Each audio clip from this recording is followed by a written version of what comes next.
৫ আগস্টের পর কিছুদিন পরিস্থিতি থমথমে থাকলেও ধীরে ধীরে প্রকাশ্যে আসতে থাকে বিএনপির আধিপত্য।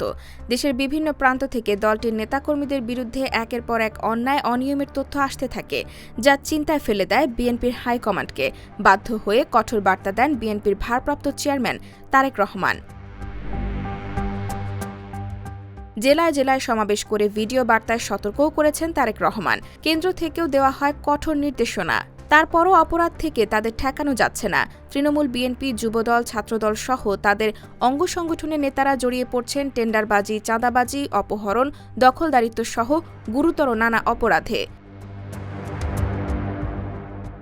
এরই মধ্যে বিভিন্ন অপরাধ অনিয়মের প্রমাণ মেলায় সাংগঠনিক শাস্তিও দেওয়া হয়েছে। বহিষ্কার করা হয়েছে অনেক নেতাকর্মীকে, তারপরও নিয়ন্ত্রণ করা যাচ্ছে না তাদেরকে। অনেক ক্ষেত্রে সব অপরাধ আমলে নিতে পারছে না বিএনপির হাইকমান্ড, ফলে আনা যাচ্ছে না শাস্তির আওতায়। এতে কেউ কেউ আরও বেপরোয়া হয়ে যাচ্ছে। এ নিয়ে ক্ষোভ ঝেড়েছেন খোদ বিএনপির জাতীয় নির্বাহী কমিটির আন্তর্জাতিক বিষয়ক সহ সম্পাদক ব্যারিস্টার রুমিন ফারহানা।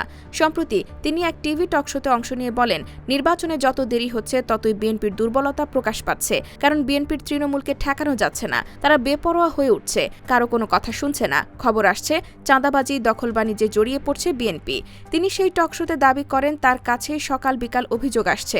বলেন তার উপজেলাতেই পদধারী নেতারা মাটি ভরাট করে জমি দখল করছে, কেউ মামলা বাণিজ্য করছে। কেন্দ্র খবর পেয়েও সবার বিরুদ্ধে অ্যাকশন নিচ্ছে না বলেও জানান তিনি।